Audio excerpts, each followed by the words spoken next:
দুজন জাপানি সৈন্য অপ্রত্যাশিতভাবে একজন মহিলাকে খুঁজে পেল। তাদের মধ্যে একজন সৈনিক যিনি ৩০ বছর ধরে কোনো মহিলাকে স্পর্শ করেননি, তার সাথে বিভিন্ন বিষয় নিয়ে তর্ক করেছিল। যাই হোক, গভীর রাতে যখন মহিলাটি ঘুমোচ্ছিলেন তখন একজন সৈন্য তাকে যৌন নির্যাতনের চেষ্টা করে, কিন্তু তাকে খুঁজে পাওয়া যায় এবং ব্যর্থ করা হয়।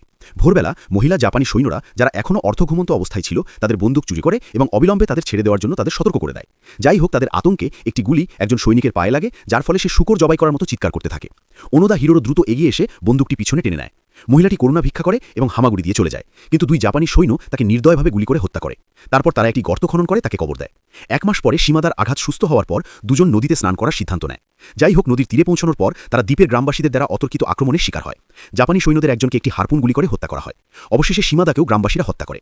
জাপানের আত্মসমর্পণের পর যুদ্ধে মারা যাওয়া এই শেষ সৈনিক, দ্বীপে বেঁচে থাকা শেষ জাপানি সৈনিক হিরো ওনোদা আরও ২ বছর একা জঙ্গলে কাটিয়েছিলেন। একদিন তিনি একজন জাপানি অভিযাত্রীর সাথে দেখা করেছিলেন। ৩০ বছরের মধ্যে এটাই প্রথমবার যে ওনোদা তার লোকদের ছাড়া অন্য কোনো জাপানি ব্যক্তির সাথে দেখা করেছিলেন। সেই সন্ধ্যায় লোকটি ওনোদাকে বলেছিল যে জাপান ৩০ বছর আগে আত্মসমর্পণ করেছে এবং এখন মার্কিন যুক্তরাষ্ট্রের অধীন, কিন্তু ওনোদা তা বিশ্বাস করেনি। সে লোকটির সাথে জাপানে ফিরে যেতে অস্বীকৃতি জানায়। লোকটির দীর্ঘ সময় চুপ থাকা ছাড়া আর কোনো উপায় ছিল না। হিরোশি ওনোদা একটি নাম উচ্চারণ করেন, ইয়োশিমি তানিগুচি। এই লোকটি তার প্রাক্তন ঊর্ধ্বতন কর্মকর্তা ছিলেন। তার আদেশ অনুসারে ওনোদাকে আমেরিকান বাহিনীর সাথে লড়াই করতে হয়েছিল।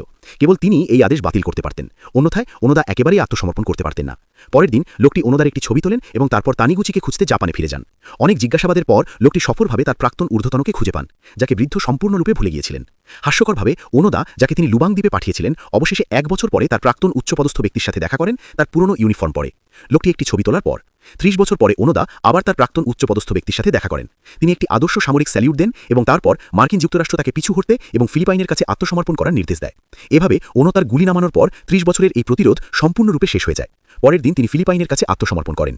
এই ৩০ বছরে সরবরাহ এবং খাদ্য সংগ্রহের জন্য ওনোদা কেবল সামরিক যানবাহন দখল করার জন্য আক্রমণ করেননি, বরং গ্রামে প্রবেশ করে ১৩০ জনেরও বেশি বাসিন্দাকে গুলি করে হত্যা করেন।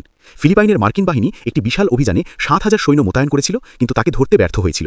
স্থানীয় বাসিন্দারা তাকে গভীরভাবে ঘৃণা করত। তার আত্মসমর্পণের পর ফিলিপাইনের রাষ্ট্রপতি আশ্চর্যজনকভাবে তাকে ক্ষমা করার নির্দেশ দেন। ৩০ বছর ধরে হত্যাকারী এই জাপানি সৈনিক অক্ষত অবস্থায় জাপানে ফিরে আসেন।